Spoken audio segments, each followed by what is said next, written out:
Bulletin में सबसे पहले बात करेंगे वजीर आजम इमरान खान की ज़ेर सदारत हुकूमती और पार्टी तर्जुमानों के इजलास के हवाले से। इस इजलास में ट्रांसपेरेंसी इंटरनेशनल, ब्रॉडशीट, कब्जा माफिया समेत अहम मामलात पर ब्रीफिंग दी गई है। डिटेल्स हासिल करते हैं नुमाइंदा जियो न्यूज़ अयास अकबर से। अयास, क्या मजीद अपडेट्स हैं?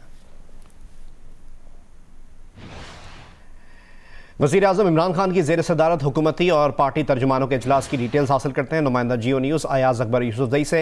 अयास, इजलास की कार्रवाई से मुतालिक अपडेट कीजिएगा। जी बिल्कुल, हुकूमती और पार्टी तर्जुमानों के इजलास में जो अहम चीज़ों पर बात हुई इसमें ट्रांसपेरेंसी इंटरनेशनल, ब्रॉडशीट और कब्जा माफिया समेत अहम मामला पर ब्रीफिंग दी गई। हुकूमती रहनुमाओं ने मरीम नवाज को अंडर कवर पीटीए एजेंट करार दे दिया है। उनका ये कहना था कि मरीम नवाज घर का बेदी लंका डाय वाला काम कर रही है। उन्होंने ये भी कहा कि मरीम नवाज ऐसी ऐसी बातें बता रही थी जिनका इनको इल्म ही नहीं था। मुस्लिम लीग नून और कब्जा माफिया एक ही है और इसके साथ साथ वज़ीर आज़म ने ऐलान किया कि कब्जा माफिया के खिलाफ ऑपरेशन जारी रहेगा। और वज़ीर आज़म की कब्जा माफिया के खिलाफ जो पंजाब हुकूमत ने ऑपरेशन किए हैं, उनको शाबाश दी गई। और शहजाद अकबर ने कब्जा माफिया के खिलाफ जो कार्रवाई अभी तक की गई हैं उस पर उन्होंने ब्रीफिंग दी और फौरन दस्तगीर से 1 अरब रुपए से ज्यादा के कब्जा मुकदार कराया गया। ये ब्रीफिंग दी गई और साथ साथ शहबाज गिल ने ट्रांसपेरेंसी इंटरनेशनल पर तर्जुमानों को ब्रीफिंग दी।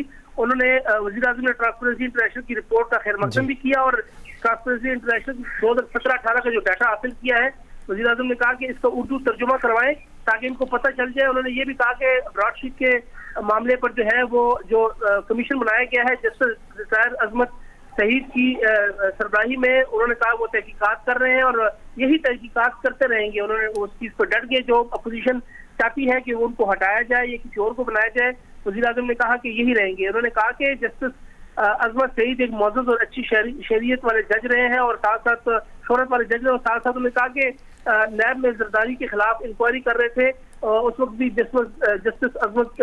और साथ उन्होंने कहा कि मुस्लिम लीग नून उस वक्त खुश थी जब ये जरदारी के खिलाफ कार्रवाई कर रहे थे। फरह हबीब जो है उन्होंने ममनुआ पढ़ने के हवाले से ब्रीफिंग दी गई। मौलाना फजल रहमान के हवाले से वज़ीर आज़म का कहना था कि वो बाहर से फंड नहीं लेते रहे और मौलाना साहब को अब इसका जवाब देना पड़ेगा। कानून से कोई भी वालातर नहीं है। जी बहुत बहुत शुक्रिया। नुमाइंदा जियो न्यूज़ अयास अकबर हमें अपडेट कर रहे थे। उन्होंने ये भी बताया कि इमरान खान ने फिर वाजे किया है कि जस्टिस अजमत सईद ही ब्रॉडशीट मामले की तहकीकात करेंगे। बहुत बहुत शुक्रिया अयास हमें अपडेट करने के लिए।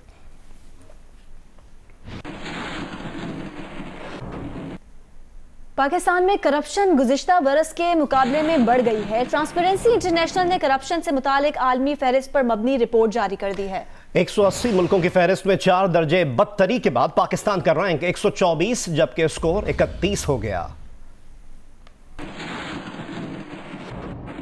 ट्रांसपेरेंसी इंटरनेशनल ने करप्शन से मुतालिक आलमी फहरिस्त पर मबनी रिपोर्ट जारी कर दी। रिपोर्ट के मुताबिक पाकिस्तान में करप्शन गुज़िश्ता बरस के मुकाबले में बढ़ गई। करप्शन से मुतालिक 180 ममालिक की फहरिस्त में पाकिस्तान का रैंक 124 और स्कोर 31 रहा। 2019 में करप्शन से मुतालिक इस फहरिस्त में पाकिस्तान का रैंक 120 और स्कोर 32 था, जबकि 2018 में इसी फहरिस्त में पाकिस्तान का रैंक 117 और स्कोर 33 था। करप्शन परसेप्शन इंडेक्स 180 ममालिक में पब्लिक सेक्टर में करप्शन की सूरत हाल का जायजा लेकर तरतीब दिया गया।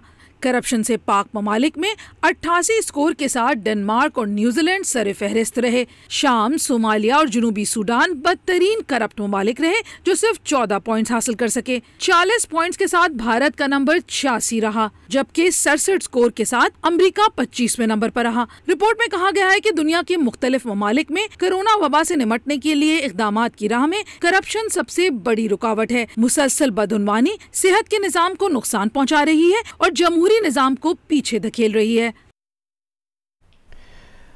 तर्जुमान मुस्लिम लीग नून मरियम औरंगजेब कहती हैं कि ट्रांसपेरेंसी इंटरनेशनल की रिपोर्ट 90 दिन में करप्शन खत्म करने का दावा करने वालों के लिए आईना है।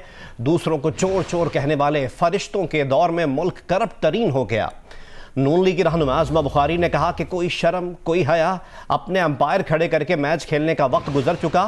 फ्रॉड शीट की तहकीकात वो लोग करेंगे जिन्होंने कौम के 7 अरब रुपए डुबो दिए। रहनुमा पीपल्स पार्टी शेरी रहमान ने कहा कि इमरान खान का करप्शन खत्म करने का दावा झूठ पर मबनी था। तबाही सरकार की अजब करप्शन की गजब कहानी अब दुनिया देख रही है। नैब और हुकूमत की सियासी मुखालिफिन पर तवज्जो है, करप्शन पर नहीं।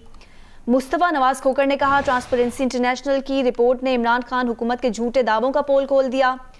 सादिक और अमीन होने के दावेदार की हुकूमत में पाकिस्तान ने सिर्फ करप्शन में तरक्की की।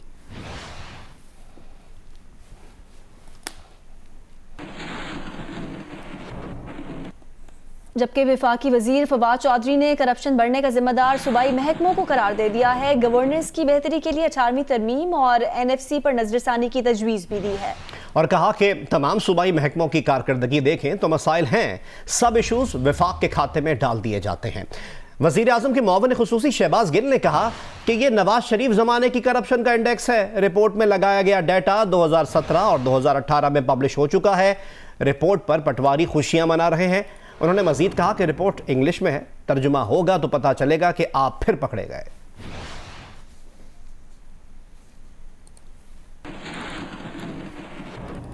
तहरीक इंसाफ के रहनुमा फारूक हबीब ने कहा कि हमें रिपोर्टें ना दिखाएं, हमें करप्शन भी नासूर की तरह मिली है। इंशाअल्लाह अवाम के साथ मिलकर करप्शन को शिकस्त देंगे। उन्होंने ये भी कहा कि माफिया ने मिलकर इदारों को करप्ट किया। करप्ट माफिया के खिलाफ इमरान खान डट के खड़ा है, किसी को NRO नहीं दे रहा। पंजाब एंटी करप्शन ने 350 अरब से ज्यादा की रकम रिकवर की।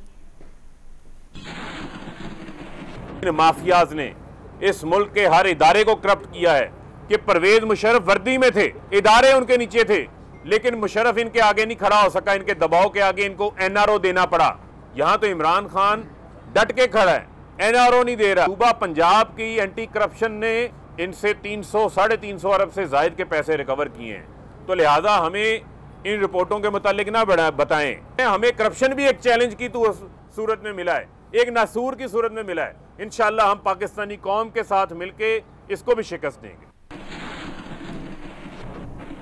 ट्रांसपेरेंसी इंटरनेशनल की रिपोर्ट पर नैब ने एलामिया जारी किया है। एलामिया में कहा गया है कि नैब ट्रांसपेरेंसी इंटरनेशनल की रिपोर्ट का खैर मकदम करता है। ट्रांसपेरेंसी इंटरनेशनल के चेयरमैन ने चेयरमैन नैब की काविशों का जिक्र किया। उन्होंने कहा कि चेयरमैन नैब की गैर मामूली कोशिशों से 2 साल में 363 अरब रुपए बरामद किए।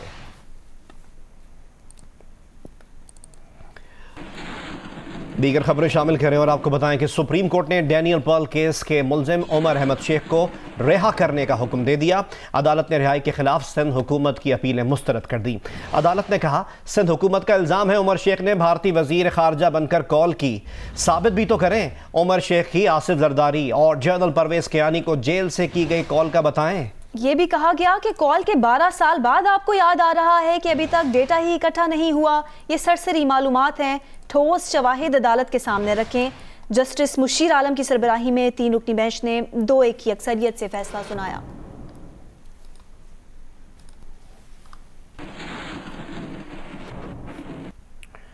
सुप्रीम कोर्ट ने इलेक्शन कमीशन को खैबर पख्तूनख्वा में बल्दियाती इंतखाबात की तारीख देने के लिए 1 हफ्ते की मोहलत दे दी है। आइंदा हफ्ते दीगर सूबों में बल्दियाती इंतखाबात से मुतालिक भी आगाह करने की हिदायत की है। जस्टिस फाइज ईसा ने रिमार्क्स दिए कि आवाम को जमहूरियत से क्यों महरूम रखा जा रहा है। चीफ इलेक्शन कमिश्नर आइन पर अमल नहीं करवा सकते तो साफ बता दें। चीफ इलेक्शन कमिश्नर ने सूबा पंजाब में बल्दियाती इदारों की तहलील गैर आइनी करार दे दी। अटॉर्नी जनरल ने कहा, आइनी रो से विफाक सूबाई बल्दियाती इंतखाबात नहीं करा सकता, इस्लामाबाद का लोकल बॉडी इलेक्शन करवा सकता है।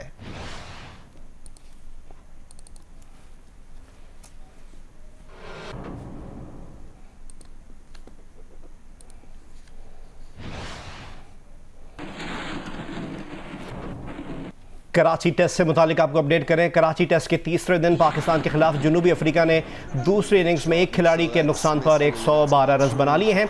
जनूबी अफ्रीका को पाकिस्तान की पहली इनिंग्स की बढ़तरी खत्म करने के लिए मजीद 46 रन दरकार हैं। फौजी फाउंडेशन ने सिल्क बैंक खरीदने में दिलचस्पी जाहिर की है। इस सिलसिले में सिल्क बैंक इंतजामिया ने स्टॉक एक्सचेंज को खत भी लिखा है। सिल्क बैंक के कंपनी सेक्रेटरी ने पाकिस्तान स्टॉक एक्सचेंज के जनरल सेक्रेटरी को खत लिखे गए खत में कहा है कि फौजी फाउंडेशन सिल्क बैंक का बड़ा हिस्सा खरीदने में दिलचस्पी रखता है। फाउंडेशन का इरादा है कि इस सिलसिले में स्टेट बैंक से रुजू करे। फाउंडेशन ने सिल्क बैंक से ड्यू डिलिजेंस की इजाज़त मांगी है। सिल्क बैंक बोर्ड के 28 जनवरी के इजलास में इसकी मंजूरी दे दी गई है। ड्यू डिलिजेंस का आगाज स्टेट बैंक की इजाज़त मिलने के बाद शुरू होगा।